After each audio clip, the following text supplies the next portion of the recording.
Suscríbete a nuestro canal TVC Play y activa las notificaciones. Para Honduras y el mundo, a continuación el foro líder de la televisión en Honduras. Frente a frente con Renato Álvarez. Frente a frente presenta el tema del día. Hola, muy buenos días. Muy buenos días a todos. Voy a presentarles en unos minutos a dos geógrafos, a don Carlos Savillón y a don Ángel Fugón. Sí, Carlos Héctor Savillón, sí. Carlos Héctor Savillón y Ángel Fugón. Y yo le sugiero a la gente del Valle de Sula que esté atenta. Igual, acabamos de escuchar al presidente Hernández en una cadena de televisión y radio y nos vamos a dar cuenta cómo hay hondureños ilustrados, conocedores en todas las áreas,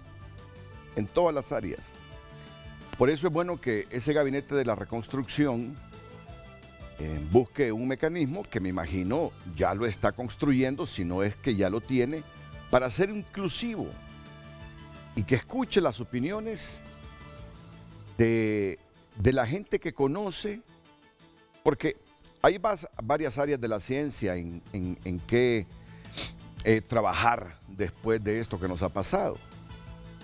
Hoy leía en algún medio impreso que los israelíes que están en Honduras, que vinieron para ayudarnos, están recomendando en efecto la construcción de las represas en el Valle de Sula. Represas, cómo tratar las cuencas hidrográficas,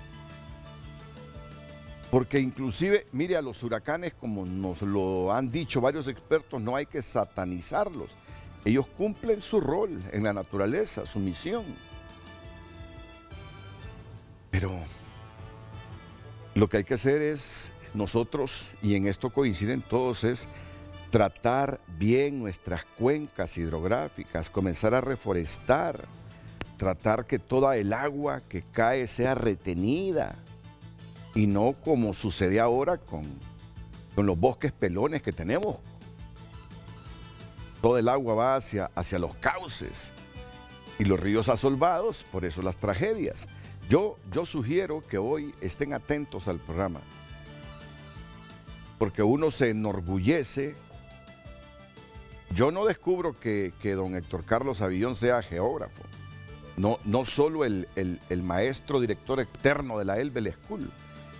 Yo ya lo sabía, pero por ejemplo, el profesor Ángel Fugón, que tiene una maestría justamente en esto de geografía, nos buscó el jueves pasado, Renato, mire, podemos hacer esto en Honduras, podemos lograr con esto mitigar o disminuir un poco todo el desastre que nos dejan estos fenómenos como Iota y Eta. Y por eso les digo, estén atentos, estén atentos. Tú tienes ya el titular, Gabriel Andino.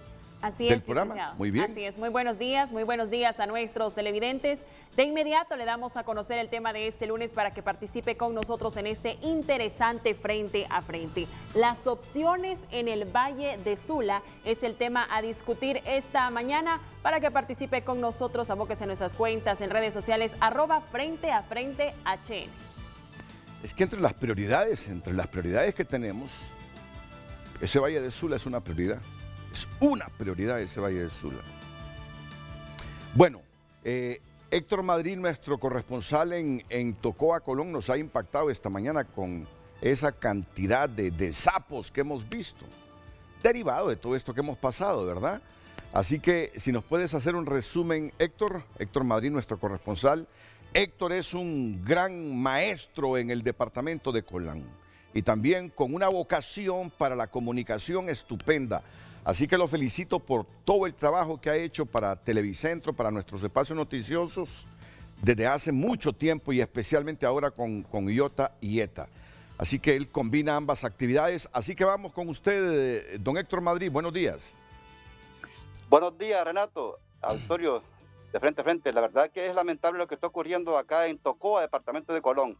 Lo pongo en contexto. Aquí hay una colonia que se llama La Unión y se ha formado, bueno, han construido algunas casas dentro de lo que iba a ser las lagunas de oxidación acá en la ciudad. Resulta que con el paso de los huracanes ETA y OTA, esta laguna se inundó nuevamente y ahora hay una gran cantidad de sapos acá, Renato, que es indescriptible. Aquí los habitantes nos cuentan, bueno, ya hay personas enfermas. Los sapos, ya la metamorfosis ha salido en ellos y ya están, como usted puede ver en las imágenes, saliendo de la laguna y están metiendo las casas. Aquí las personas no pueden dormir porque estos sapitos, en una gran cantidad, hacen un sonido fuerte. Además que como la gente y también el sol los mata, hay una pestilencia que acá no se puede convivir. Fíjese que, por ejemplo, ya hay sapos que se están subiendo ya a láminas de zinc y como ya entre pronto pueden subirse hasta las camas. Pero acá tengo rápidamente un habitante, solo para que nos comente en segundos cómo están viviendo ustedes acá. Sí, no, pues nosotros aquí estamos un poco preocupados, como le digo, porque mire cómo está, ya ustedes están entrevistando y ustedes son los únicos que vienen a ayudarlos acá, a entrevistarlos, tan siquiera para ¿Duermen ustedes o no duermen? No, mire, hay veces pensando, porque algunas personas casi no duermen por estar con los animales batallando, sacándolos. ¿Para comer cómo hacen? No, mire, yo tengo un niño que más bien se me ha enfermado, porque él ya, oiga bien, don Héctor, hoy estamos cumpliendo ya 4 días de estar aquí con esa peste, que no se van, sino que entre más vienen, entre más, a veces se pierden, pero al rato, entre más van, más vienen. Antes de las inundaciones esto no existía. Sí, no, antes de las inundaciones no existía. Hasta ahora es que esa plaga se ha revuelto a andar ahí, como que fueran cangrejos. Bueno, ya los mira usted cómo andan hasta trepándose ya arriba de los setos aquí, arriba de los palos. De repente que van a trepar a las camas y de repente que los van a echar hasta carrera.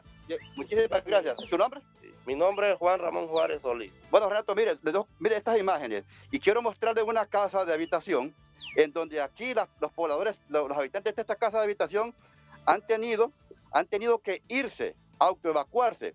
Aquí hay un promedio de unas 150 casas de habitación y están habitadas. Pero aquí los propietarios de esta casa se tuvieron que ir porque ya no soportan la gran cantidad de sapos que han salido acá y también ese mal olor.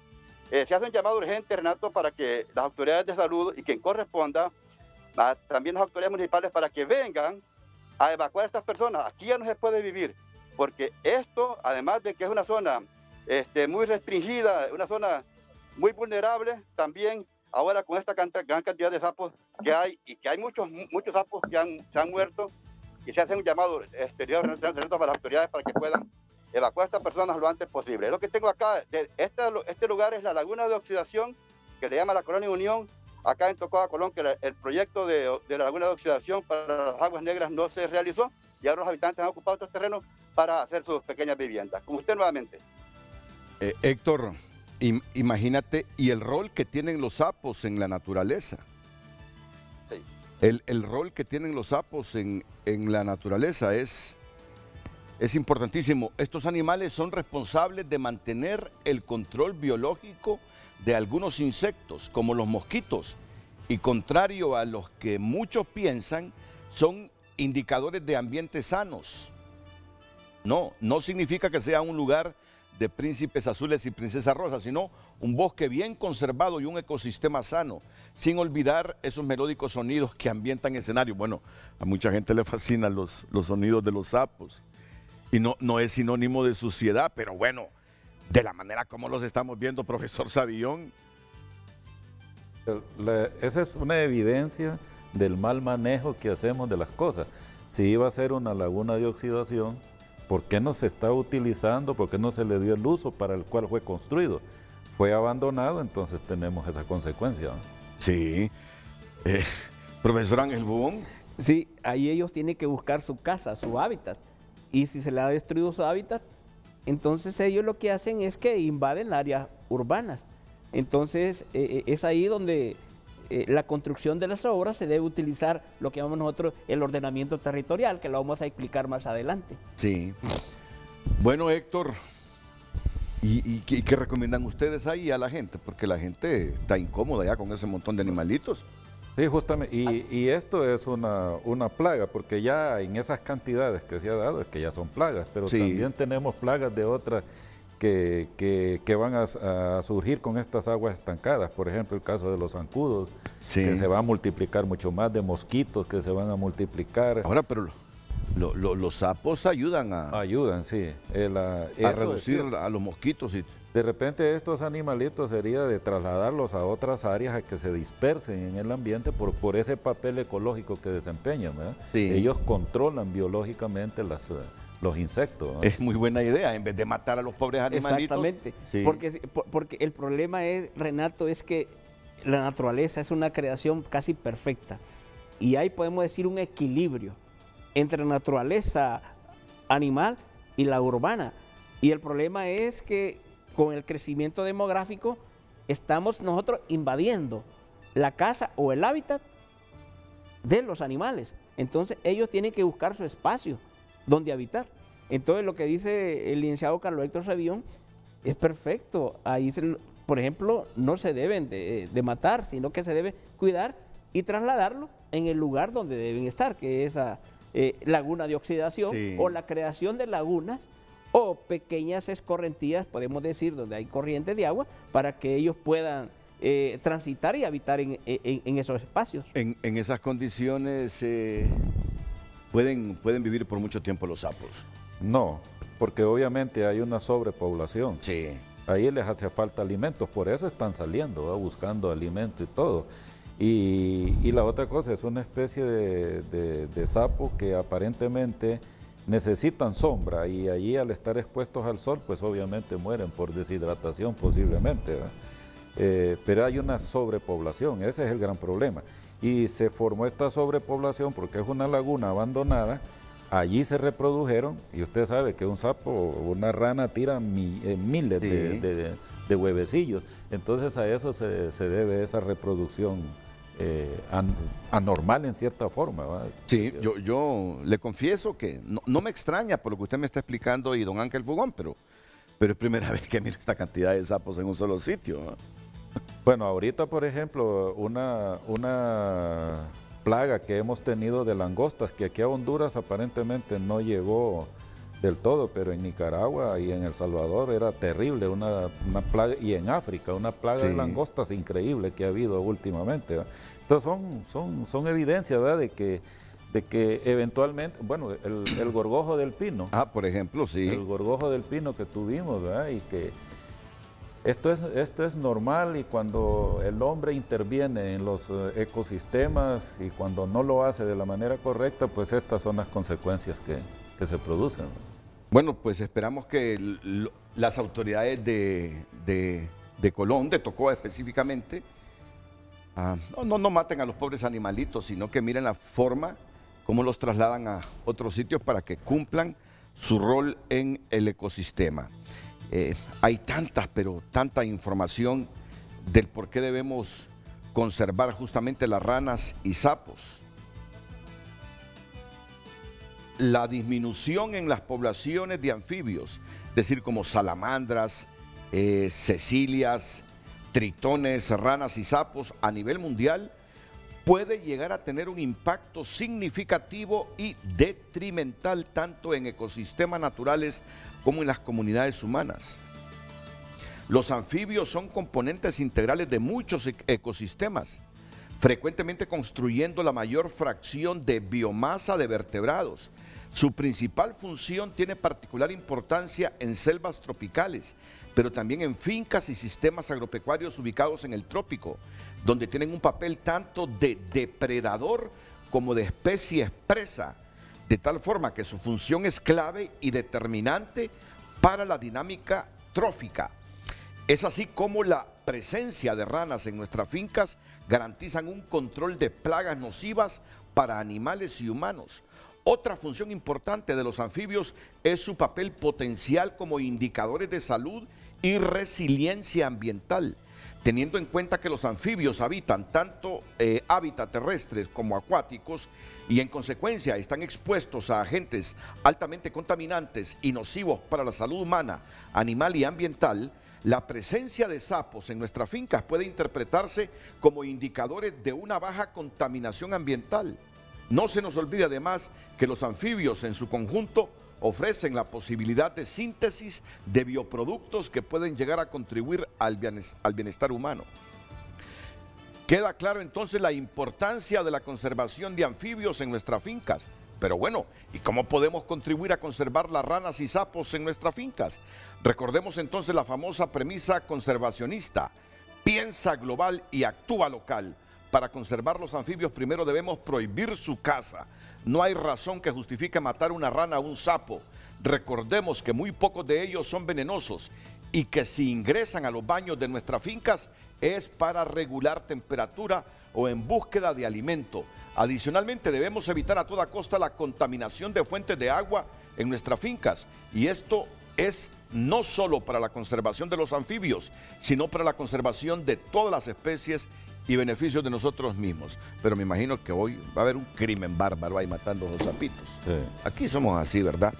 Don Héctor Madrid, para concluir, mire, esos animales tienen un rol en la naturaleza, cazadores de insectos, para regular el ecosistema.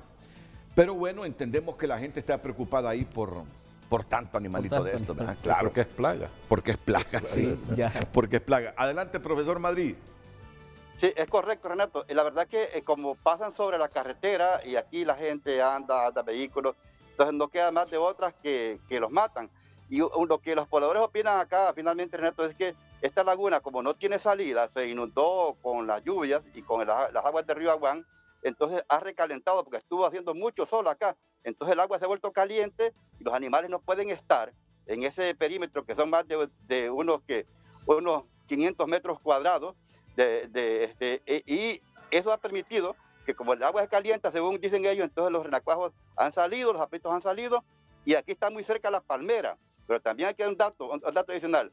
A unas 7 cuadras está el Hospital General San Isidro de Tocoa. Claro, no están buscando hacia la ciudad, no, que están buscando a su hábitat, a las palmeras, donde está el río Aguán, hay varios ríos y también hay mucha humedad. Es lo que tengo acá, pero sí un llamado a las autoridades para que puedan evacuar a estas personas y dejar que los sapos queden en su hábitat natural. Con usted nuevamente. Héctor, antes que concluyas, que estoy aquí con históricos profesores, ¿usted sigue impartiendo clases ahí en el departamento? Sí, sigo impartiendo clases en el departamento, solo que ahorita estoy asignado a la unidad de transparencia de la Dirección Departamental de Educación. Estamos en esa actividad, pero mi área no es estos temas, sino que es la contabilidad y la parte financiera. Y ya tenemos 25 años de estar en labor periodística con el recordado amigo Mario Jesús Ramírez. No sé si te recuerda. Claro. Me acuerdo del colega Ramírez.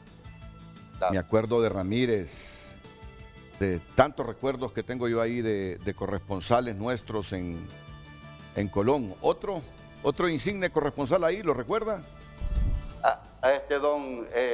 Don Oliva. Julio Arriola Oliva. Julio Arriola. Don Julio Arriola, sí, lo conocí personalmente. En los años 80, cuando yo trabajé en La América, él era nuestro corresponsal. Y don Edilberto Cuevas. Don Edilberto Cuevas, sí. Todos descansen ya. Sí, correcto. Gustavo Saite Golanchito, toda esta zona de la UAN. Sí. Yo a quien traté más fue a don Julio Arriola. Él venía a Tegucigalpa, llegaba a la radio, yo viajaba a varias comunidades de Colón, ahí me lo encontraba. Y hace como 3 años, si mal no recuerdo, un amigo mío, dueño de un restaurante ahí ¿dónde fue? Creo que fue en Trujillo. Ahí me lo llevó. Y ahí llegó el señor con su hijo, que le gusta la comunicación. Así que, maestro, que esté bien. Buen trabajo el que está realizando en esa zona. Y lo felicito. Así que nos vemos pronto. Saludos, Renato. Saludos a todos. Muy bien. Ustedes. Don Héctor Madrid.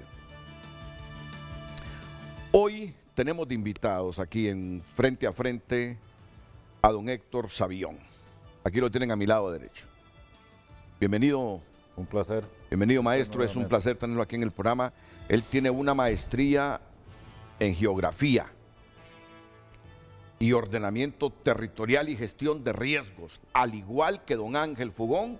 Yo sé que muchos jóvenes de Honduras recuerdan al maestro Ángel Fugón. ¿Qué tal? ¿Cómo está usted? Bueno, muchas gracias y saludo a los exalumnos del San Miguel, del María, del San Pablo y de la Normal Mixta Pedro Nufio, donde hemos laborado. Hoy estamos en el Centro Regional de Formación Permanente, Sí. Centro Suroriente de la Kennedy, y una dependencia de la Dirección General de Desarrollo Profesional, antes INICE, que es Instituto Nacional de Capacitación Educativa. ¿En qué años estuvo en la Normal Mixta usted? Bueno, graduado como normalista. No, ya como, o como subdirector. docente, como subdirector, ¿verdad? Llegué el 2012. 2012. Del 2012 al 2015, 2016, luego comenzó la transformación hasta transformarse en Centro Regional de Formación Permanente. Hemos estado ahí en el área de ciencias sociales, en capacitación a docentes de prebásica, básica y media de 5 departamentos, que es Olancho, El Paraíso, Valle, Choluteca y Francisco Morazán. ¿Y egresó de la Normal Mixta? Egresé, soy promoción 1983. 83. Escuela Normal Mixta Pedro Nufio. No, hombre, es un hombre joven, hombre. Es un hombre joven y usted fue maestro de él, ¿verdad? Sí, Fue mi maestro en mi licenciatura y mi maestría en el propedéutico y mi maestría en la enseñanza de la geografía en ordenamiento territorial y gestión de riesgo. Ya. Y yo creo que estuve en la graduación de él en el 83. Yo creo que él estuvo en la graduación en porque era director 1983. general de Educación Media y fui a esa graduación. Es un profesor, lo admiro mucho en geografía física. Creo que es una autoridad en geografía física y geología, muy bueno. ¿Y usted en qué año egresó, maestro?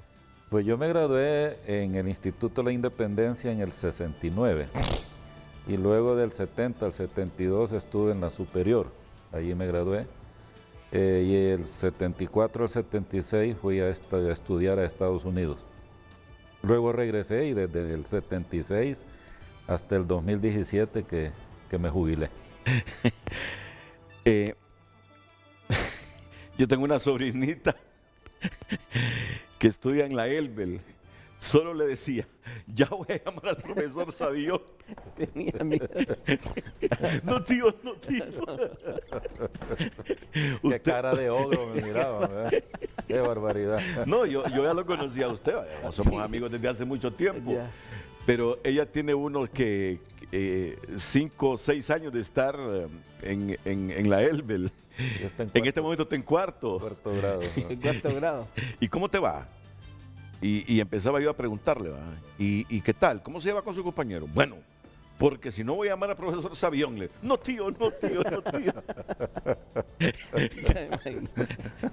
Pero hay muy buenos recuerdos suyos allá en la Elbel, como suyos también. Bueno,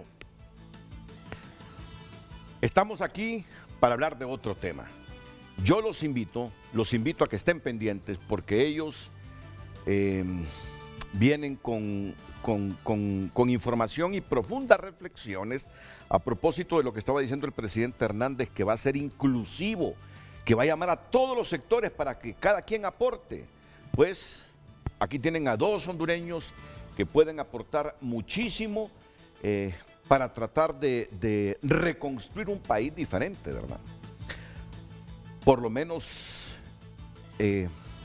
adaptado al cambio climático, no cometer los mismos errores que hemos cometido después de los meteoros que en el pasado hemos tenido y que nos han golpeado fuerte. Así que yo sugiero su atención para estos 2 profesionales hondureños, don Héctor Sabión y don Ángel Fugón, y especialmente para la gente del Valle de Sula.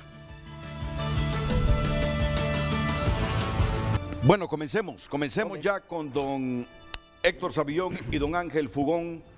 Después de ver todas las secuelas dejadas por estos 2 fenómenos, ¿qué recomendar, qué sugerir? Comencemos por el Valle de Sula, así específicamente, maestro.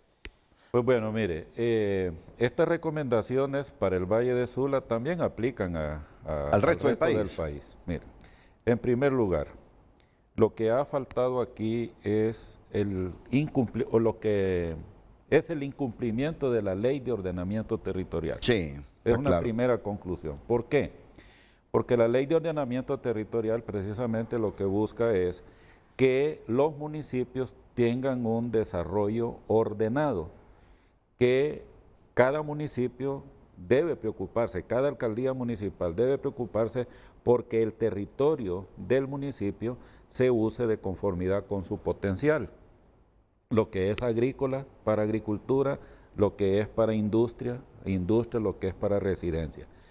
Pero lamentablemente, y el arquitecto Dino Rieti el otro día en una comparecencia en otro canal hablábamos, de que hay alrededor de 250 planes de ordenamiento territorial hechos para municipios de Honduras, de los cuales 150 están aprobados. Pero ¿cuántos se están cumpliendo? Aparentemente ninguno. Segundo, estamos deforestando el país a un ritmo escandaloso. Las consecuencias precisamente es este problema de la erosión masiva que estamos viendo producto de esta. No es que la erosión la vamos a evitar o la vamos a eliminar, es un proceso universal, gradual, eso no se puede evitar, pero sí lo podemos mitigar. Entonces es otra consecuencia, la deforestación que estamos haciendo. Tercero, Honduras es un país montañoso, 72-75% montañoso. Eso presenta ventajas, pero también presenta desventajas. Las ventajas, ¿cuáles son? En primer lugar, es un relieve joven. Cuando digo joven es porque se ha formado geológicamente en los últimos millones de años. Por ser joven, entonces hay mucho valle estrecho, profundo, que nos permite entonces poder construir vías, represas, represar el agua. El 95% de las aguas lluvias en Honduras se pierden al mar. Así es. No las retenemos. Allí tenemos, Honduras podría estar produciendo más del 100% de la energía eléctrica que necesita y estar vendiendo energía eléctrica de fuente hidráulica a todo Centroamérica, porque somos el país con el mayor potencial de generación de energía hidroeléctrica. Además, las represas controlan inundaciones. Veamos en el caso del Cajón, cómo el Cajón impidió que las inundaciones en este momento fueran peores en el Valle de Sula si no fuera por la existencia del Cajón. En el caso de la Mosquitia también, ya el hecho de que hay una represa en Patuca, ya eso también eliminó la posibilidad de unas mayores inundaciones en Gracias a Dios.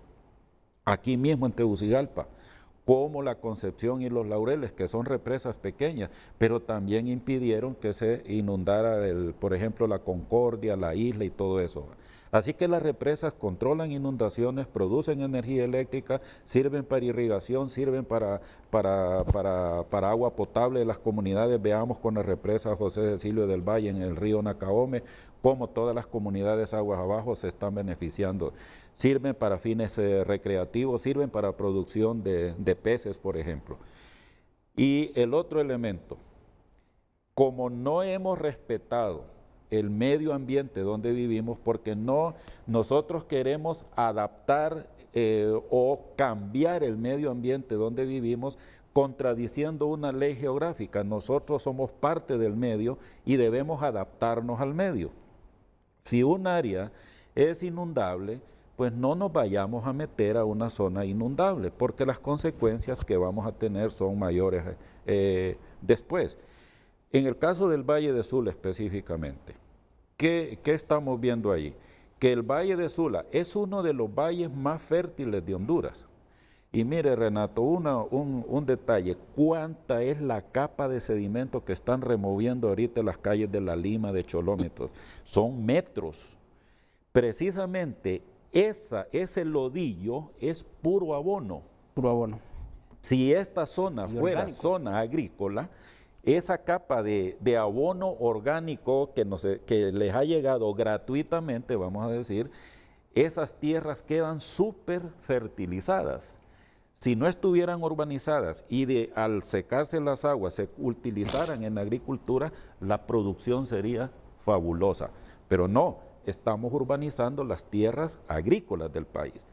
Y lo que usted decía en el intermedio, que usted sembró un árbol pensando en que usted lo quería ver alto y lo vio alto, porque en Honduras, afortunadamente en el trópico, un árbol ya a los 10 años ya está bastante desarrollado. No es como allá en las latitudes altas que hay que esperar 100 años para ver un árbol crecido. En el caso nuestro no. Bueno, pero ¿qué es lo que está pasando aquí? Pensemos, si seguimos urbanizando las tierras agrícolas que tiene Honduras, que son como el 15% nada más, ¿verdad? Es poco. Si las seguimos urbanizando ahorita, pensemos dentro de 500 años, 1000 años, nuestros descendientes, ¿dónde van a cultivar sus alimentos? No van a tener dónde. ¿Por qué? Porque la gente ve una zona plana, inmediatamente a construir ahí un hotel, a construir una maquila, a construir una residencial, etcétera. Nos estamos comiendo las tierras agrícolas del país irresponsablemente. No estamos pensando que dónde van a cultivar sus alimentos las generaciones futuras. Y lo peor del caso es que hay zonas donde podemos construir viviendas, donde podemos construir maquilas que no son agrícolas. En el mismo Valle de Sula, por ejemplo, en el desvío de la Barca, por ejemplo, de la Barca a Santa Rita, ahí hay una zona de pura piedra. ¿Por qué no construir las maquilas allí? ¿Por qué no construir las residenciales allí? En el caso de La Lima, por ejemplo, yo allá en el Mich, en el 88, escribí un artículo en el periódico proponiendo que La Lima no debía seguir creciendo y que más bien poquito a poco había que ir moviendo La Lima de donde está, porque La Lima está en la parte más baja del valle. Así que La Lima va a estar sujeta a inundaciones permanentemente.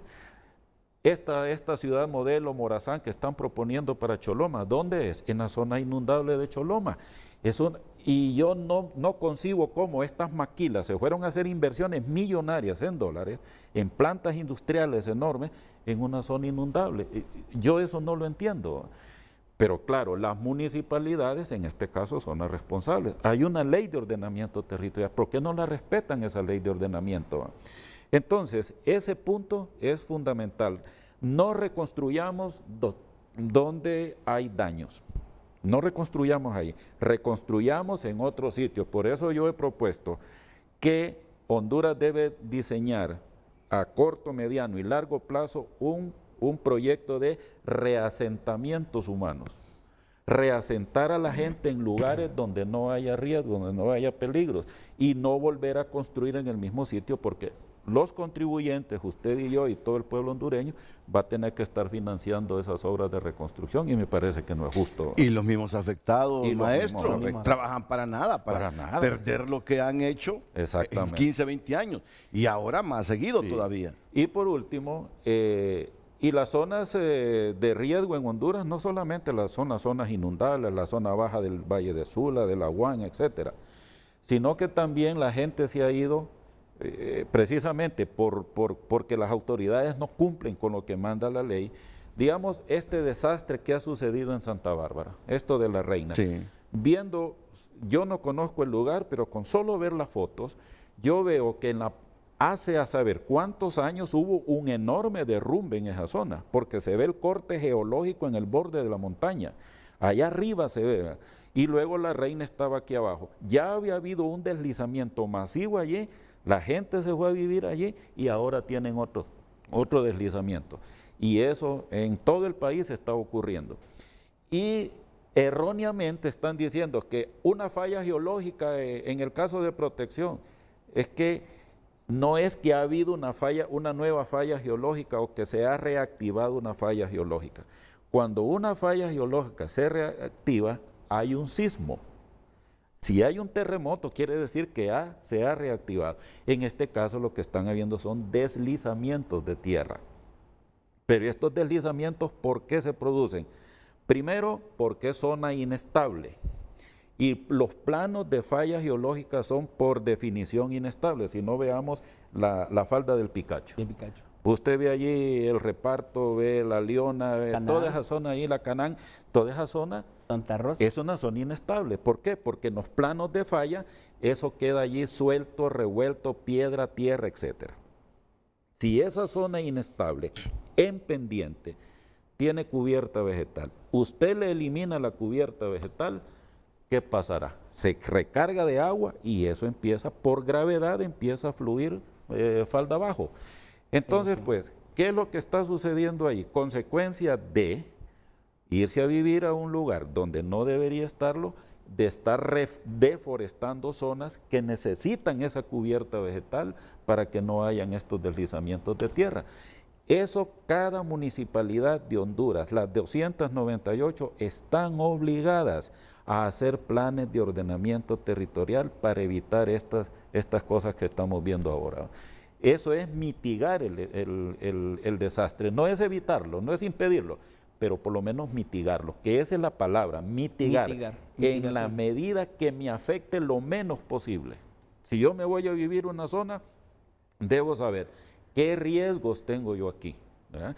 Por ejemplo, si me voy a vivir a la falda del Picacho, lo más seguro es que allí voy a tener problemas de deslizamiento de suelo, ¿verdad? Entonces, si yo preveo esto, digo, pues no me voy a vivir allí. Aquí en Tegucigalpa, mire, porque este es el otro punto que trataba en ese programa. ¿Por qué todas las maquilas tienen que estar en el Valle de Sula? ¿Por qué no distribuimos estas maquilas en el resto del país? Si no tienen que estar a la orilla del mar. Porque está cerca de Puerto Cortés. Sí, pero vaya, China, Wuhan, donde salió. Wuhan es un centro de maquilas enormes, fábricas enormes, una ciudad de 11 millones de habitantes, ubicada a ¿cuántos kilómetros? Como a 100, 200, 300 kilómetros de Shanghái, el puerto más cercano. Entonces, aquí en Honduras, ¿por qué no podemos redistribuir ese desarrollo en el resto del país para evitar la migración rural hacia las ciudades, hacia otros países, y que el beneficio de la industrialización se extienda por todo el país, no solamente en el Valle de Sula? Y estamos destruyendo tierra agrícola del Valle de Sula cuando podemos precisamente mover esas actividades. Vaya, aquí en Tegucigalpa, usted se va al Valle de Amarateca, todo el Valle de Amarateca puede ser urbanizado porque es pura roca allí, es firme, allí no hay problemas de hundimientos, deslizamientos ni nada. Se va al Valle de Ilamapa, en la salida a Olancho, pura roca, también lo puede hacer perfectamente bien. En el caso del sur, están pensando esta sede, que yo por definición estoy en contra de la sede, me parece que es inconstitucional. Pero ¿dónde están pensando montar la sede en el sur? En el delta del río Huascorán, zona inundable, zona muy fértil, ¿verdad? ¿Por qué no la montan allí por Jícaro Galán, que es pura laja, ¿verdad? Entonces, esas son las cosas que tenemos, esa lección tenemos que aprenderla, ¿verdad? Ubiquemos a la gente en donde no haya riesgo y donde no destruyamos suelo agrícola. Mi mensaje es este: cuidemos el suelo agrícola del país como quien cuida a la niña de los ojos, porque ese suelo es el que nos va a permitir alimentarnos en el futuro. Y hay que convencer a la gente, ¿verdad? Sí. Hay que convencer a la gente. Yo ayer tuve un interesante debate con Víctor. Víctor trabaja en mi casa de Támara, ahí con la familia. Tenemos una casa. La gente de San Matías, ¿verdad? Ya se ubican por dónde, sí. Va, de San Matías, quiere construir viviendas en todo ese cerro. Y me dice Víctor, mire, me dice, yo no entiendo por qué aquí hay gente con un montón de tierras, dice, y no las necesita, dice, porque ni cultivan. ¿Y por qué no le da unos pedacitos de tierra a la gente que no tiene? Me dice. Así comenzamos la plática, porque me dice, mire, ahí en ese cerro ya se están diseñando 2 calles para empezar a construir. Digo yo, y en esa ladera, Víctor, le digo, pero ese es un problema. Van a construir en una ladera, luego vienen todos los problemas que usted ha descrito. Uno entiende las necesidades de la gente, pero no surge una autoridad que convenza, que conciencie, hey, no pueden construir aquí. En unos años lo que va a suceder es esto que ha pasado en Santa Bárbara y otras regiones del país. Yo creo que habrá tiempo para debatir la experiencia que ayer yo pasé con Víctor en ese diálogo, porque la gente está convencida, no es que está convencida, está con necesidades de una vivienda, pero no toma en cuenta lo que usted ha advertido, porque la necesidad puede más y la construye aunque después lo pierda. Entonces, ¿dónde está la institucionalidad? Las políticas públicas para convencer a esa gente que no se puede. Y además le digo, Lo que aquí debería haber es que les den un espacio donde construir y no justo en un lugar donde tendrán problemas con el transcurso de los años. Profesor Ángel Fugón, después de haber escuchado aquí al maestro Héctor Savillón. Profundizando un poco lo que expresa el licenciado Carlos Héctor Savillón, la Carta Europea de Ordenamiento Territorial, CEO, dice que el ordenamiento territorial es una expresión espacial de la política económica, social, cultural y ecológica de toda sociedad. Además, Honduras ya tiene un decreto ley de ordenamiento territorial, solo es que se cumpla. El decreto ley 180-2003, que debe, incluso, ¿qué aspectos deben contemplarse en ordenamiento territorial? Hemos citado 9 aspectos fundamentales de ordenamiento territorial.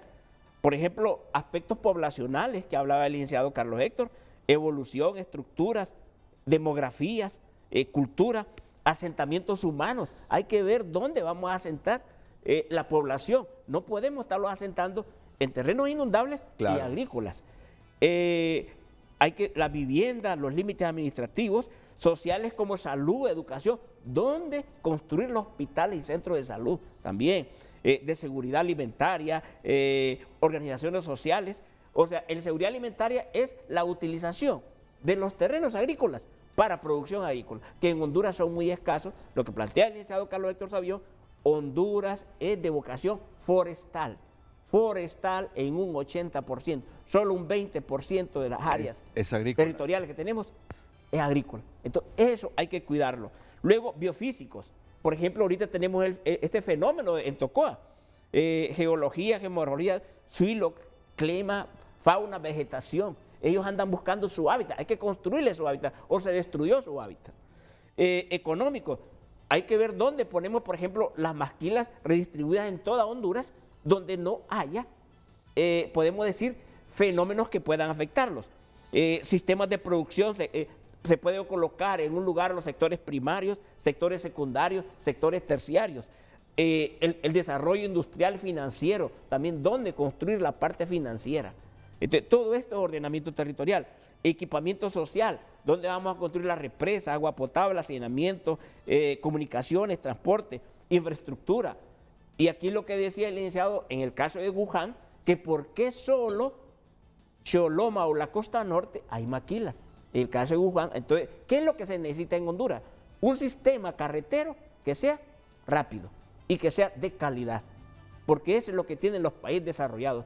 La industria y el desarrollo está en todos los estados o está en todos los departamentos, pero hay un buen sistema carretero para la comunicación.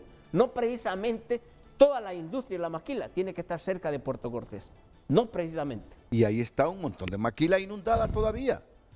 Ahí está un montón de maquila inundada. Claro, esto genera lo que llamamos nosotros las vulnerabilidades en personas, en infraestructura, en servicios, ante fenómenos naturales. También cada corporación municipal tiene este decreto 180-2003 y en la ley de municipalidades debe contemplar lo que llamamos una unidad de ordenamiento territorial. Porque es muy fácil. La fórmula que hablaba el licenciado de mitigación es sencilla. Si hay amenaza, vulnerabilidad, sobre baja capacidad es igual a riesgo. Entonces, a mayor vulnerabilidad, mayor ese riesgo. Entonces, ¿qué es lo que hay que disminuir? La vulnerabilidad, construyendo obras de mitigación. ¿Cómo iniciar en el Valle de Sula, pensamos nosotros? Primero tenemos que comenzar, claro, está con las obras de mitigación. Amenaza por vulnerabilidad nos da sobre mayor capacidad, es igual a un menor riesgo.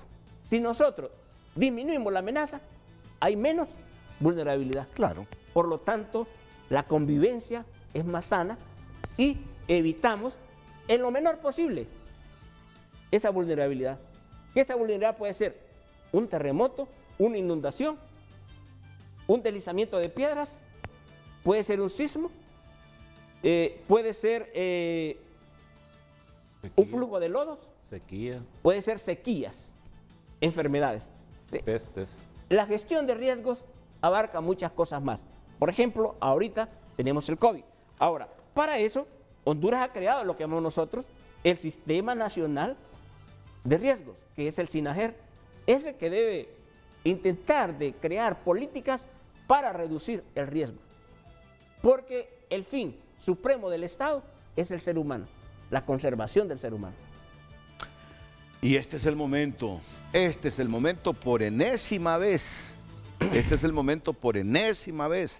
para empezar a reordenarnos. Les quiero mostrar un titular que vi en este diario muy temprano en la mañana. Construir represas o reservorios recomiendan expertos de Israel. Tienen como 5 días, 6 días de estar aquí en el país. Misión de apoyo israelí que evalúa daños en el Valle de Sula afirma que eso evitará desastres. A 3 semanas del paso de ciclones, pobladores siguen limpiando. Bueno, eso es lo que están recomendando los israelíes. Que nosotros lo sabemos desde hace 50 años. Y lo sabemos desde hace tiempo. Sí, licenciado Renato. Sí. Lo que plantea el licenciado Carlos Héctor Savillón es que es cierto. Las represas bien construidas controlan incluso todas las características que él mencionó, pero una de ellas es las aguas lluvias. Y las aguas lluvias se pueden controlar porque después hay sistemas en esas represas que se pueden hacer descargas metódicas y seleccionadas, que es lo que se hizo ahorita en el Cajón. Yo felicito a los de la ENE, incluso tengo algunas fotografías donde andaban supervisando en helicóptero las descargas. Las descargas fueron, como dicen, en forma paulatina, en forma metódica. Controlada. Eso permitió controlar mayor inundación, independiente a lo que dicen muchas personas, pero no. Las represas ayudan a controlar. Por ejemplo, estamos hablando con el licenciado Carlos Héctor Savillón, pero ¿qué ha pasado con el río Chamelecón y el río Lúa, que son los más, que tienen mayor caudal de agua o más caudalosos, y no hay represas? Pero me está diciendo que hasta ahorita ya hay cerca de 4 represas que se van a construir. Te lo digo, fantástico. Ahora, en la presentación que traíamos también vamos a ver que las soluciones son muchas variables e indicadores. Y la vamos a ver inmediatamente. Construcción de represas. El profesor Carlos Héctor Savillón, me recuerdo en la maestría siempre y en geografía en la Universidad Pedagógica Nacional me explicaba los LOES y los DONES, por ejemplo, en los Países Bajos, cómo ellos le ganaron tierra al mar. ¿De acuerdo? El ser humano es maravilloso y cómo los israelíes también le han ganado al desierto terrenos agrícolas. Ellos tienen sus sistemas, como el sistema de riego por goteo. Fantástico, la producción que hacen incluso en el desierto. Nosotros acá tenemos una riqueza natural que solamente es que pensemos cómo hacerlo, porque las leyes ya están, lo es de cumplirlas para el bienestar de la población. Les tenemos unas fotografías y animaciones para ilustrar con más consistencia todo lo que nuestros invitados de hoy están reflexionando y comentando. Pero esto será inmediatamente después de la pausa comercial.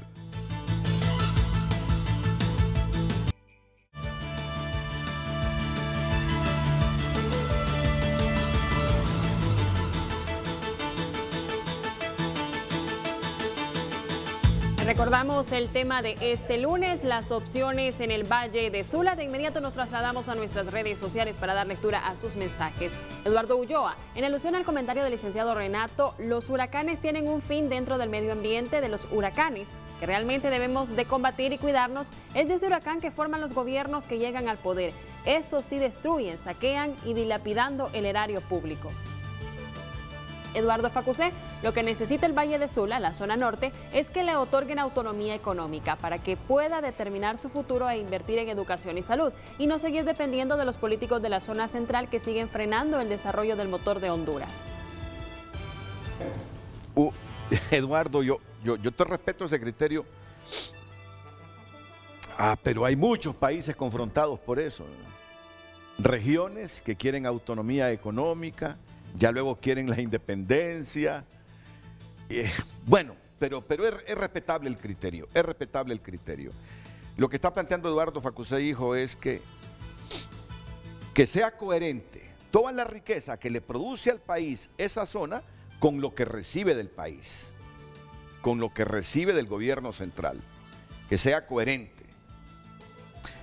No, pero él, más allá, él está planteando independencia económica, dice. No, autonomía. Autonomía. Pero en este sentido sí tiene sentido la propuesta en esto. Los municipios tienen autonomía. Sí. ¿Verdad? Entonces, en el caso del Valle de Sula, hay una autoridad del Valle de Sula. Lamentablemente, esa comisión del Valle de Sula, una comisión ejecutiva, debe tener mayor poder de decisión. Sí. Pero si van a seguir haciendo lo que se ha venido haciendo, urbanizando donde no se debe, invirtiendo cantidades enormes de dinero en bordos de contención que no son la solución son los canales de alivio, no los bordos. El bordo al final es peor la medicina que la enfermedad y está comprobado. Cuando un bordo se rompe, la inundación es mayor. Entonces mejor construyamos canales. Lo que voy a invertir en estar construyendo este bordo, mejor lo invierto construyendo un canal de alivio. Este canal, cuando venga el exceso de agua del río, esta agua se va a canalizar a través de estos canales. Eso es lo que hacen los chinos en la planicie oriental de China. En Europa, ¿cómo controlan inundaciones? Con los canales. Pero aquí no, con bordos de contención, que al final es peor. ¿Por qué? Porque el río, por naturaleza, viene arrastrando un montón de sedimentos. Esos sedimentos se depositan en el cauce del río. Sí. Poco a poco, el nivel del cauce va subiendo y va subiendo y va subiendo naturalmente, ¿verdad? Claro. Yo estuve en Nueva Orleans. Si usted se para en Nueva Orleans, en el bordo del Mississippi, la ciudad queda allá abajo. Cuando usted compara el nivel del agua del río con el nivel de la ciudad, el agua del río está más arriba que la ciudad. Se rompe un bordo, la inundación resulta peor. Esto ya en Estados Unidos, yo lo estudié cuando estudié allá en geografía física, incluso en los textos de geografía hay fotografías de muros de contención en Iowa, en Missouri, en Kansas, que se han roto y las inundaciones son increíbles. Entonces los chinos no tienen ese problema. Ellos construyen canales, el canal les sirve para controlar inundaciones, les sirven de vía de comunicación, no ve carreteras, sino que los canales sirven, las casas están a la orilla del canal, al frente de cada casa hay una canoa para transportarlos. Eso es lo que hacen los chinos, fotografías de National Geographic, yo tengo ahí la fotografía, se ve clarito.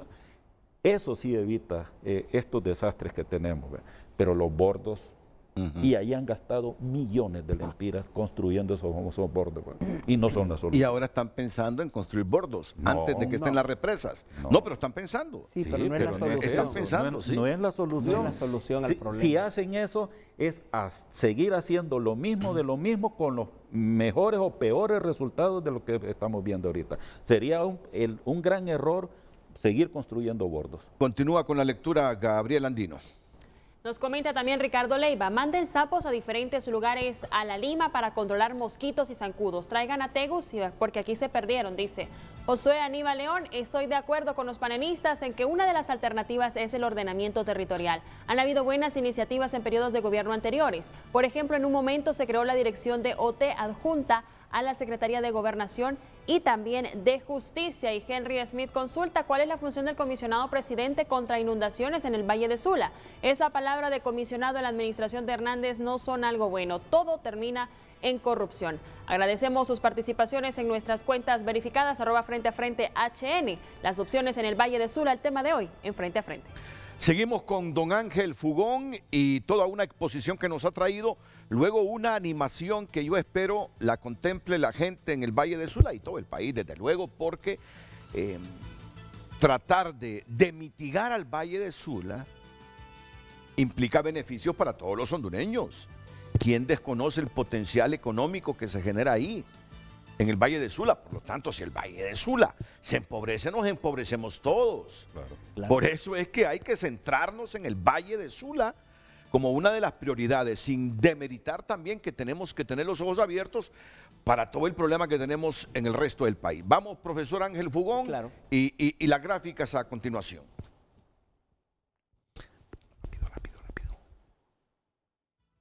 Vamos, maestro. Me gustaría que observáramos este mapa satelital, que creo que los colegas profesores salesianos y algunos exalumnos salesianos me enviaron.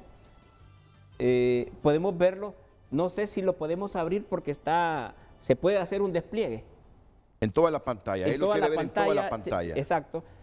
Renato, podemos ver la cantidad de agua que se recibió en cada municipio. Por ejemplo, Potrerillos, Cortés, 2.100 milímetros cúbicos. San Manuel, 1.670. El Progreso y Oro, 163, 240. Ahora con estos 2 meteoros. No, esa es la población, Ángel. Es la población de esos lugares. Esa es la población de los dos lugares. Es la población. El Progreso, 163.000.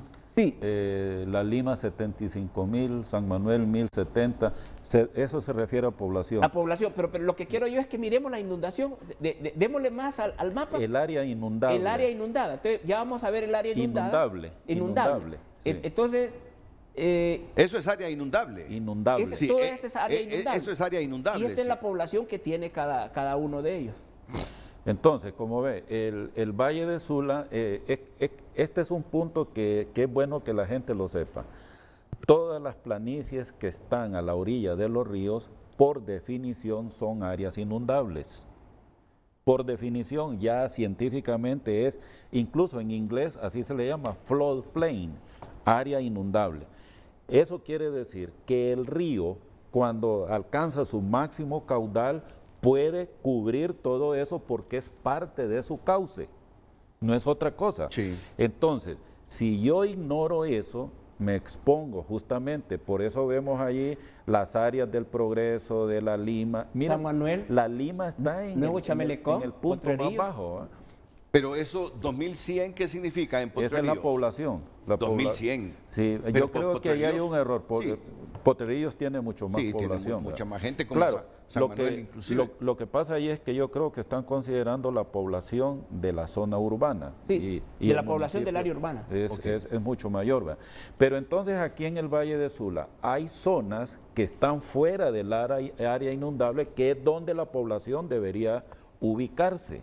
Es decir, por eso yo hablo de los reasentamientos humanos, es reasentar la población. Por ejemplo, en el caso del Progreso, en vez de irse a la orilla del río Ulúa, lo mejor es buscar el piedemonte de la montaña. De la montaña. Ahora, ahí quiero citar algo importante también, retomando lo que dice el licenciado Carlos Héctor Sabión. Si podemos ver, el río Chamelecón se desplaza y tiene áreas montañosas cercanas.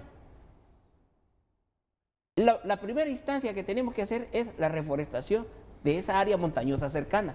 ¿Qué vamos a evitar ahí? La erosión de sedimentos. Como decía el licenciado, todo lo que es sedimento es la parte superficial de tierra de estos cerros, que es la parte, podemos decir, que puede servir para cultivar. ¿Y a dónde se va a depositar? A las ciudades con la inundación. Es sedimento fértil para la producción. Sí. Entonces, Mire, ahí en ese caso, ahí se necesita reforestación. Vamos, pero llama la atención un detalle, mire Ajá. cómo se ve la deforestación. Todos esos parches verde grisáceo, todo eso es área deforestación. deforestada. Entonces, primero, hay que reforestar. Sigamos porque luego vamos a continuar. No. Ajá. Ahí tiene un dato usted, mire, toda una urbanización completamente Por ejemplo, ahí inundada. tenemos, dice, de acuerdo a datos del Centro de Estudios Atmosféricos, Oceanográficos y Cósmicos, que es CENAU, de la Comisión Permanente de Contingencias COPECO, las lluvias dejaron 627.67 acumulados de agua, solo en el Progreso y Oro. Litro por metro cuadrado, Sí. ese es otro punto. Mire. Estamos hablando que por metro cuadrado de superficie cayó más de medio metro cúbico de agua. Eso es lo que quiere decir ese dato, que si por cada metro le cayeron 626 litros, un metro cúbico, una pila de un metro cúbico son 1000 litros. Sí. ¿Verdad? Y ahí fueron 626 más de medio metro cúbico por cada metro cuadrado de superficie. Fue como yo he dicho, fue un porrazo de agua. Un porrazo de agua. Sí, si quieren pasemos a la siguiente figura. Vamos más adelante a esto. Y en esto creo que el licenciado Carlos Héctor Sabión me puede ayudar. Licenciado Renato, estamos viendo lo que es pluviosidad o caída o carga de agua, tanto en el Mish, la recarga, ¿de acuerdo? La carga de agua que hubo en ETA y luego la recarga con Iota. Comparémoslos. Sí.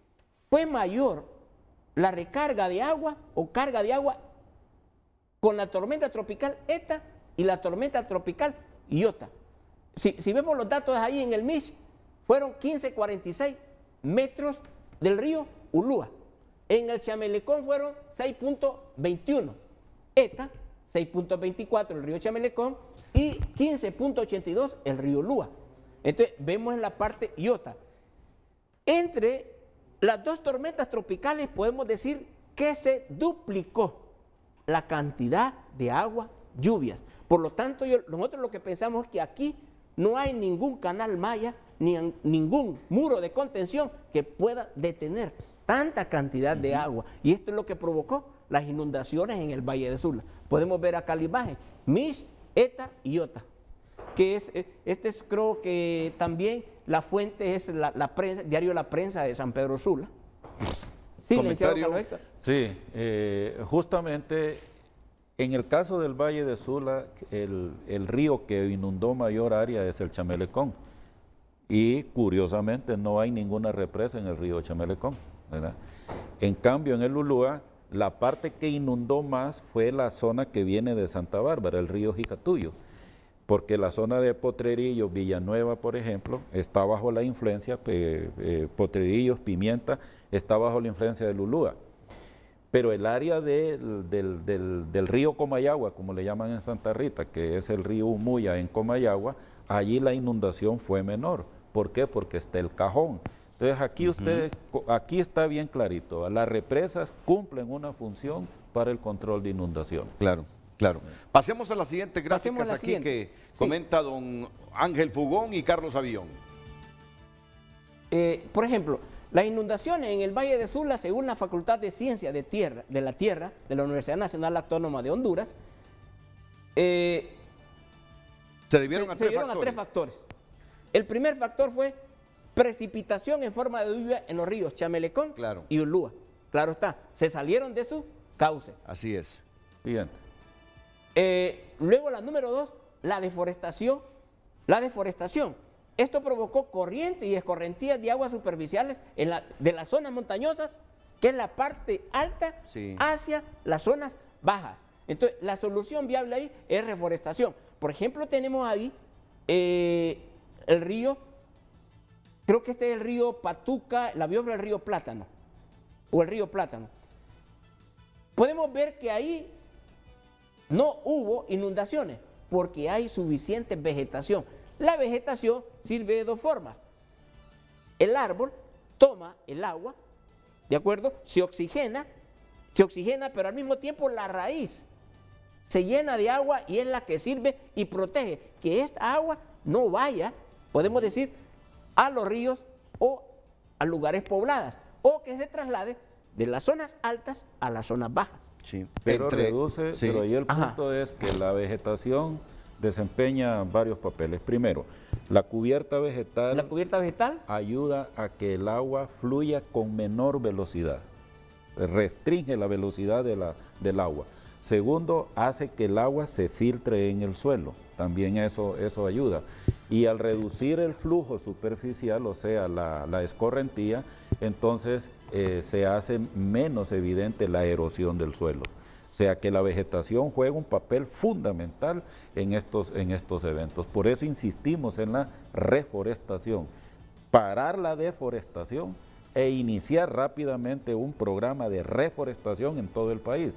Y para eso yo tengo una propuesta que precisamente el abogado Jubal Valerio se la hizo saber a usted. Así es. Entonces, que incluso el próximo miércoles la Comisión del Bicentenario me ha invitado a que les vaya a exponer el proyecto de la reforestación. Y vamos a tener un espacio para hablar de ello. Claro. Sigamos con la gráfica, Bueno, vayamos y un tercer factor. Un tercer factor, que es la falta de un ordenamiento territorial. Muchas personas habitan cerca del caudal y cauce de los ríos y quebradas, ¿de acuerdo? Sí. Entonces, son zonas inundadas, no son zonas habitables. Fíjese, Renato, que yo me acuerdo en el Valle de Sula, cuando yo venía por estaba niño, venía de Santa Bárbara a San Pedro Sula, cuando uno entraba ahí a Chamelecón, aquella cañera del Ingenio San José, ese desapareció ese ingenio, porque ahora es la Central Metropolitana, el Estadio Olímpico, la de Chamelecón, el Campo Haga, todo eso suelo agrícola que se perdió. Y viajando de San Pedro a La Lima, por ejemplo, donde antes hay grandes plantaciones de banano, etcétera, ahora son urbanizaciones, la Ciudad Planeta, la Rivera Hernández y todo eso de ahí, el aeropuerto. Bueno, zonas que son de vocación agrícola, las hemos urbanizado. Estamos pagando las consecuencias de esos errores que hemos cometido. Exacto. Entonces, la solución viable, ¿cuál es? Que planteamos nosotros, ordenamiento territorial. Y ya vimos las 9 variables de ordenamiento territorial. Es ubicar la población en áreas urbanas y dejar los terrenos agrícolas para producción agrícola. Entonces, hay que darle cumplimiento a la ley. Ya tenemos la ley. Y la ley en Honduras está clara. Desde el 2003, que fue... Sí, desde el 2003. Decreto 180-2003. Ley de ordenamiento territorial en Honduras. Bueno, sigamos con algunas gráficas adicionales porque luego viene la animación. Ahí son las cantidades de lluvia. Esas son las cantidades de agua lluvia que cayó en el Valle de Sula. Según Senaos, Iota, de los días 16 al 18 de noviembre, dejó nuevamente inundado el Valle de Sula, siendo el municipio de La Lima, departamento de Cortés, el más saturado, con agua, lluvia e inundaciones. De los 298 municipios que hay en Honduras, 20 están situados en el Valle de Sula. ¿De acuerdo? 20. De esos 20, La Lima y el Progreso y Oro son los que recibieron mayor cantidad de carga y recarga de agua lluvia. Siendo necesario la construcción de obras de integrales como canales, represas con compuertas seguras de descargas de agua lluvia. ¿De acuerdo? Licenciado Renato. Sí. Entonces, retomando lo que planteaba el licenciado Carlos Héctor Savión, ante tanta carga y recarga de agua lluvia de dos fenómenos, casi podemos decir simultáneos, porque solo estuvo un espacio de 15 días entre uno y otro. Entonces, la solución sería reforestación, obras de mitigación, los canales con compuertas de carga y descargas y las represas. La represa más que todo en el río Chamelecón y en el río Ulúa. Aquí tenemos una fotografía, por ejemplo, de la represa Este es el Cajón. El Cajón o Francisco Morazán. Esta represa controló mucho lo que es la inundación en el Valle de Sula. Y hubo descargas metódicas de la cantidad de agua que tiene esa represa. Entonces, que sí puede hacerse. Ya la otra obra que plantea el licenciado Carlos Héctor Savión sería un poco también más integral, porque en los canales se pueden colocar compuertas de entrada y salida de agua, de retención, donde se puede servir, por ejemplo, para irrigación, se puede servir para turismo, se puede servir como medio de transporte, se puede servir también para agua potable, represas, que aquí, por ejemplo, hemos visto que hemos tenido un año 2020 lluvioso, mucha cantidad de agua lluvia, por ejemplo aquí también en la capital, pero no tenemos cómo cosechar el agua lluvia. Luego tenemos graves problemas en el verano, febrero, marzo, abril, mayo, junio, sequía, agua racionada, 15 días, porque no hemos aprovechado el agua lluvia. Toda el agua lluvia, si es posible, en un 95%. A estas alturas, ¿qué pasó? Se perdió. Sí. Se perdió. Un dato importante que me llega del ingeniero Fernando. Te recuerdo que el sedimento o suelo que se ha perdido entre el 4 al 20 de noviembre se calcula entre 10 y 30 toneladas métricas por hectárea. Ok.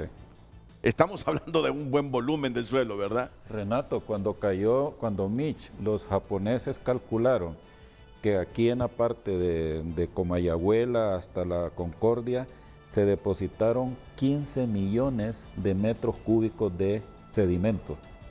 15 Imagínense. millones de metros cúbicos. Un equivalente a 10 a 12 centímetros de suelo.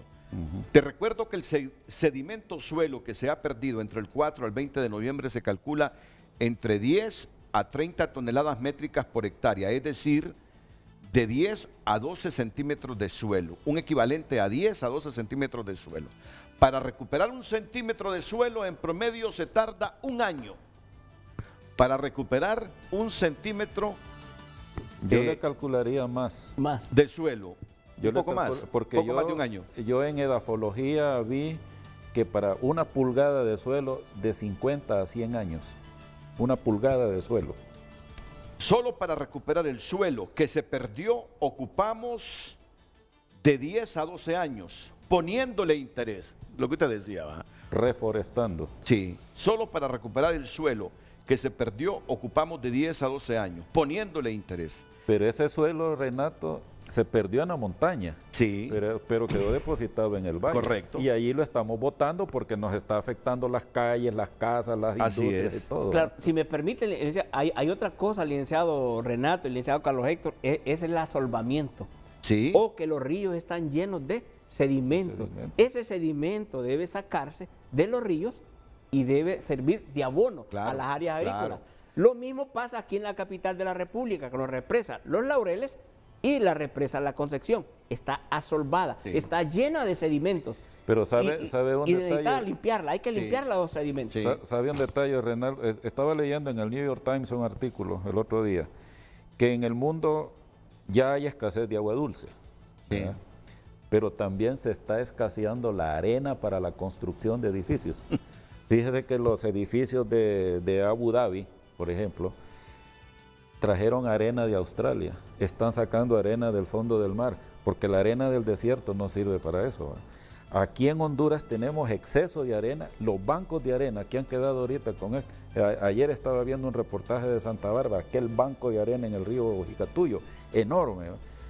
Pero los ambientalistas en Honduras, por ignorancia digo yo, se oponen a que se extraiga arena. Del cauce de los ríos, y más bien están haciendo un favor, porque le están liberando al río de su cauce para que pueda acomodar el agua en exceso. Que cuando Ahora, viene. solo un previo ahí, y es que no debe hacerse, sacar arena cercano a las zapatas de los puentes, porque entonces el puente claro, se debilita. claro, Es claro. lo que hablamos con el licenciado Así Carlos es, Héctor. así es. Pero que sí, debe sacarse esa arena y se debe utilizar para construcción. Solo permítanme un segundito para terminar de leer este mensaje del ingeniero Fernando desde la Universidad de Ciencias Forestales. La UNACIFOR. Sí, Es Nacifor. ya le cambiaron nombre, es ahora ya no. UNACIFOR. UNACIFOR. UNACIFOR. Sí, sí. Si reforestamos, es que él dice, no solo es reforestación, dice, sino también labores de conservación de suelos. Si reforestamos en un suelo desnudo y desprotegido, esos arbolitos se van a perder y será un esfuerzo incompleto. Claro. Debemos realizar labores de conservación de suelos. Claro, claro. Claro, Totalmente de ahí acuerdo. tiene razón. Esas represas deben ser usadas bajo el concepto de gestión turística del patrimonio natural cultural. Tenemos algunas gráficas para concluir y luego pasar a una animación que me parece muy interesante. Entonces aprovechemos para ir a la pausa, escuchar mensajes que el público está enviando y luego pasar a un segmento bien importante que yo quiero que toda la gente en el Valle de Sula y nuestros tomadores de decisiones lo observen, por favor. Atentos. Bueno, esto es lo que les vamos a comentar más adelante. Solo un anticipo, por favor, profesor Fugón. Sí, en este mapa lo que queremos explicar es más que todo la carga de agua en zonas pobladas como San Manuel, Potrerillo, La Lima, El Progreso. Por eso vamos a hacer que corra el video. Es lo que hablamos justamente hace como una hora, ¿no? Sí. Sobre las zonas inundables del país. Exacto. Mire, zonas pobladas inundadas. La parte baja, mire. La parte La baja. parte ¿Qué baja, hacer con esa del parte progreso, baja? mire. Así es. Toda la parte baja del Progreso. Mire, La Lima está en su área, es el área más baja de... Mire, La Lima, si no recuerdo mal, un mapa topográfico Ahí de esa está. zona. Ya con Que esta yo- termine. La Lima anda ahí por los 20 metros sobre el nivel del mar. San Pedro Sula ya está un poquito más alto, 40, 50 metros 50. sobre el nivel del mar. Por eso La Lima es la zona más baja del valle. Sí. Y esa es la zona más sujeta a inundación. Sí. Sí, profesor Fugón. Sí, No, lo que planteaba el licenciado Carlos Héctor, yo también estoy de acuerdo con él. ¿Quieren que lo comentemos con más amplitud? Toda esta población debe después de la pausa ubicarse. Porque en un país como el nuestro, que no es un país rico, estar perdiendo cada cierto periodo su riqueza no es justo. No es justo. No es justo. Hombre, desde el 74, con los huracanes que nos han venido y que yo recuerde, muchos pueblos han sufrido pérdidas. Luego se restablecen, la gente compra bienes muebles, inmuebles, y los vuelve a perder, los bienes muebles. Y en ese jueguito la gente crea riqueza para perderla en unos cuantos años. Sí. Y somos un país con ingresos medio bajos, donde hay más de un 60% de la población viviendo en pobreza, un poquito menos de 40% en pobreza extrema. Y la poca riqueza que creamos, la perdemos. Y todo por mala gestión del territorio. Es por mala gestión del territorio. O sea, por mala toma de decisiones. Sí. Entonces yo creo que es tiempo ya que el Valle de Sula tenga un desarrollo, un proyecto integral. Vamos a la pausa y luego vamos a mostrarle en toda su amplitud esta animación.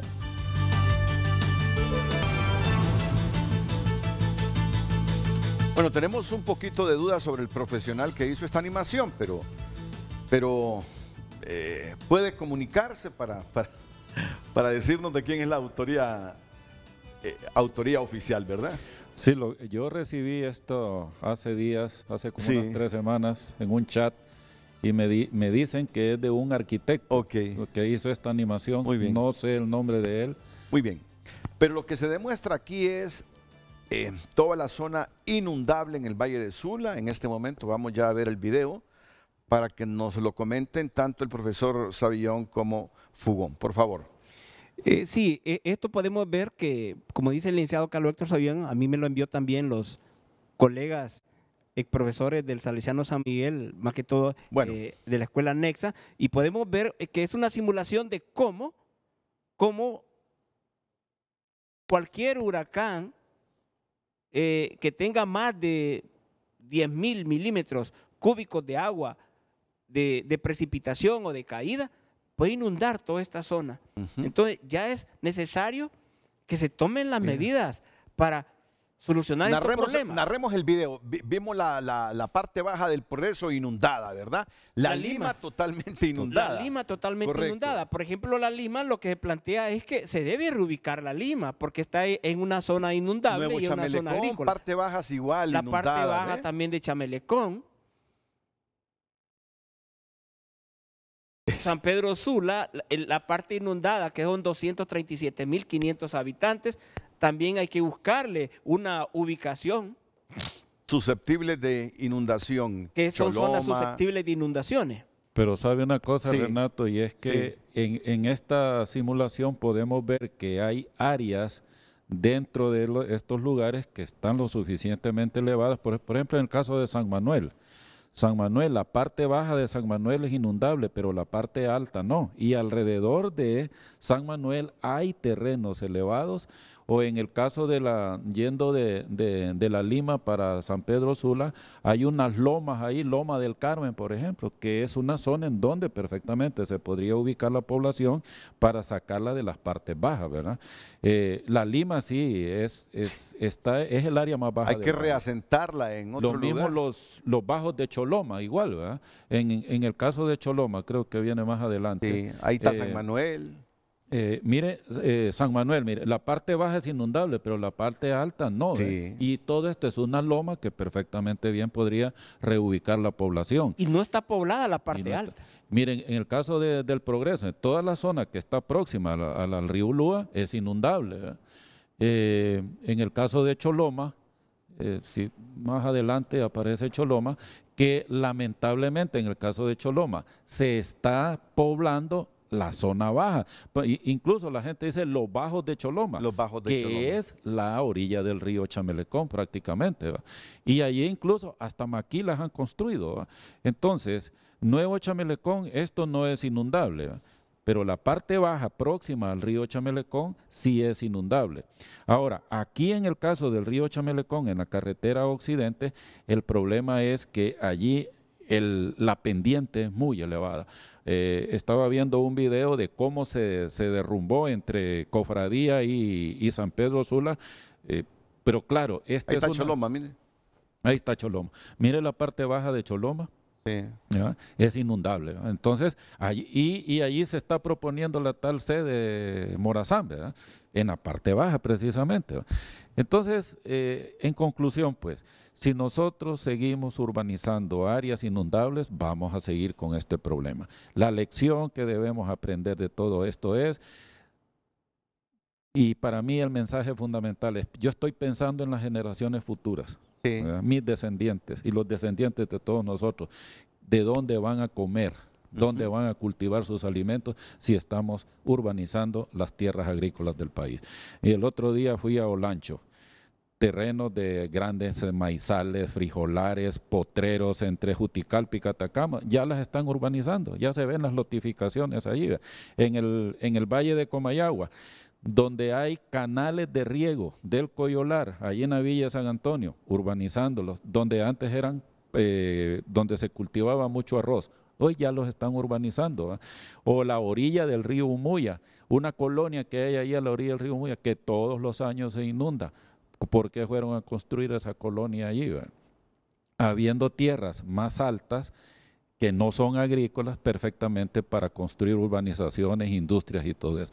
Entonces, el grave problema que estamos cometiendo, el gran error que estamos cometiendo es ubicando gente en zonas planas solo porque son planas, sin considerar el potencial que esa tierra tiene. Y zonas altas, pero sin afectar cuencas hidrográficas, ¿verdad? Sí. Obvio. Exacto, así es. Sí, porque tampoco podemos afectar para viviendas las cuencas hidrográficas. No, es que mire, Renato, la cuenca es el área que drena un río, sí, con todos sus afluentes. Todo. Si usted habla, por ejemplo, de la cuenca del río Choluteca, todo esto de Tegucigalpa es la cuenca del río Choluteca. Entonces, usted tiene que preservar las partes altas de la cuenca, para empezar. Sí. Bosque, ¿por qué? Porque el bosque, correcto, no solamente produce oxígeno, es que produce agua. Sí. Mire, hay un dato que yo creo que para que nos preocupemos en Tegucigalpa, me decía alguien que tiene por qué saberlo, el 80% de la tigra es propiedad privada. Entonces, ahorita que el gorgojo hizo destrozos allí, no están reforestando la zona, la están convirtiendo en productora de flores o productora de vegetales. Y la producción de agua para nosotros mismos en Tegucigalpa, ¿cuándo nos vamos a preocupar por eso? Entonces, por eso yo hace muchos años propuse, y allá en mi pueblo lo hicieron, la aldea, la Unión Trinidad Santa Bárbara, tiene un sistema de agua potable que venía de una fuente de una finca de café, pero el dueño de la finca tenía ganado y ahí venía excremento de las vacas y todo. Entonces, en una visita allá les digo, miren, ¿saben qué deben hacer? Compren esa finca para la Junta de Agua y saquen todo lo que es cultivos y ganado de ahí. Pues lo hicieron. Hoy ya tienen asegurada esa producción de agua de esa propiedad porque ya pertenece a la comunidad. Entonces, en el caso de la tigra, Tegucigalpa, yo estaría dispuesto a cada mes pagar una cantidad de 10 lempiras extra en el recibo del agua para que compremos todas esas propiedades allí y sean propiedad de la comunidad, de la ciudad, para producción de agua a futuro, porque tenemos que preocuparnos por eso. El agua dulce en el planeta se está reduciendo y los glaciares que se están derritiendo, todo es agua dulce, porque solo el 1% del agua que hay en el planeta es agua dulce, que está en su gran mayoría en los glaciares. Y estos se están derritiendo. Entonces, las guerras futuras van a ser por agua, ¿verdad? Así que debemos prepararnos para ello. ¿Y cómo? Reforestando. Vuelvo al punto esencial. Los bosques son los grandes productores de agua. Y sobre todo los bosques nublados, los de la alta montaña, esos son los productores de agua. Excelente, profesor Fugón, para ir a la pausa luego. Sí, retomando lo que dice el licenciado Carlos Héctor, profundando un poco, entonces necesitamos ordenamiento territorial y gestión de riesgo en esta zona. Porque si no, estamos gastando dinero, por ejemplo, en esa comisión de Valle de Sula, no sé exactamente si son 2.000 o 3.000 millones al año, y prácticamente cada 1, cada 2 años, cada ciclo de 5 años, por lo que llamamos nosotros el cambio climático, el calentamiento global, los ciclos de huracanes y tormentas tropicales se están dando más cercanos. Entonces hay que prepararse. Y esta es una de las medidas que plantea el licenciado Carlos Héctor, y yo creo que es viable y que se puede ir haciendo poco a poco, paso a paso. No es que se va a hacer la gran obra o todas las obras de mitigación al mismo tiempo. Primero hay que hacer una priorización.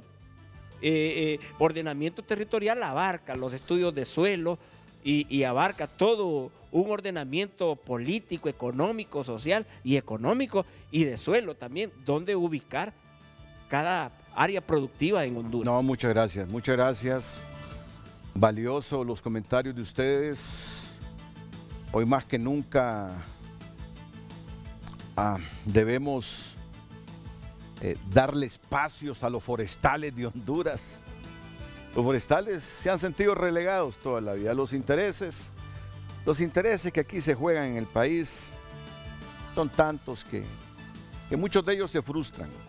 Pero bueno, son tan fuertes los golpes que hemos recibido que ojalá que esta vez sí aprendamos, la lección y reconstruyamos de una manera distinta al país.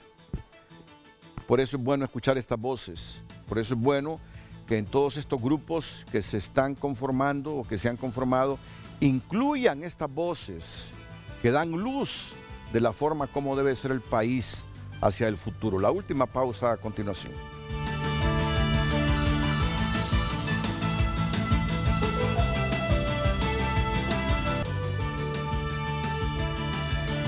Miren, el programa ha estado súper interesante. ¿Cómo lo mido yo? Se me fue el tiempo, pero así, rapidito. ¿Qué me decía de los ríos cuando envejecen? Sí. Los ríos pasan por etapas, ¿verdad? Así como nosotros los humanos. Sí. De una etapa inicial, una etapa de juventud, una etapa de madurez y una etapa de vejez. A cada etapa del río corresponde un tipo de valle. Sí. Entonces, ya en el caso del Valle de Sula, cuando tienen estas grandes curvaturas que se llaman meandros, eso ocurre en la etapa de vejez. Y en la etapa de vejez, entonces, un río va con muy poca velocidad, su capacidad de transporte de sedimentos es muy baja, por eso es que se van asolvando fácilmente los cursos de los ríos, ¿va? Así es que en el Valle de Sula eso es lo que está pasando. Lo mismo en el Bajo Aguán, lo mismo en el río Patuca, lo mismo en el río Segovia, lo mismo en el río Choluteca en el sur, porque en esta parte los ríos ya están en etapa de vejez, ya que porque todo río su función es transportar el agua de su nacimiento a su desembocadura, ¿verdad? Sí. Pero en el proceso hay un perfil del curso del río. En la parte alta va escarbando verticalmente, ya en la parte de media y baja es ir formando horizontalmente, ¿verdad? Así que cuando hay esas curvaturas en los ríos, solo es reflejo de la vejez. Es de la vejez del río, exactamente. Son meandros. Meandros le llaman, ¿verdad? Sí, meandros se llaman, sí.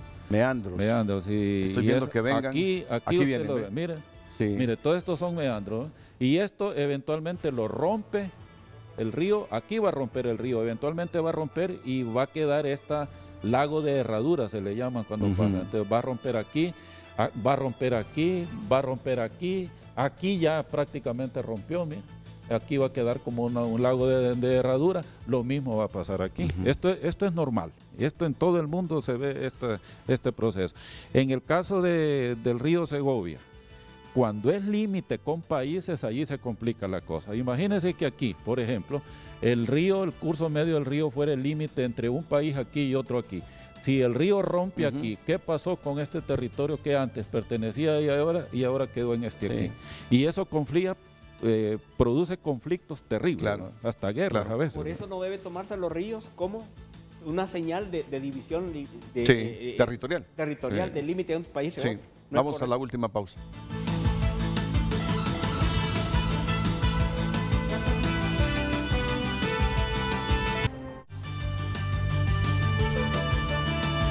Gracias, maestro. Don Ángel Fugón, vamos a priorizar estos programas. Gracias, maestro. También por su presencia. Tenemos pendiente un programa de reforestación. Bueno, muchas gracias los haremos partícipes de nuevos programas. Al licenciado Renato, al Televicentros, y muchas gracias al licenciado Carlos Héctor Savillón por acompañarnos. Y estamos, por ejemplo, a próximas invitaciones que quieran que podamos Muy bien, ayudar, pues muchas estamos gracias. a las órdenes. Héctor Carlos Avillón y Ángel Fugón esta mañana en Frente a Frente, las mañanas del 5. A continuación aquí en la pantalla, Líder de Honduras.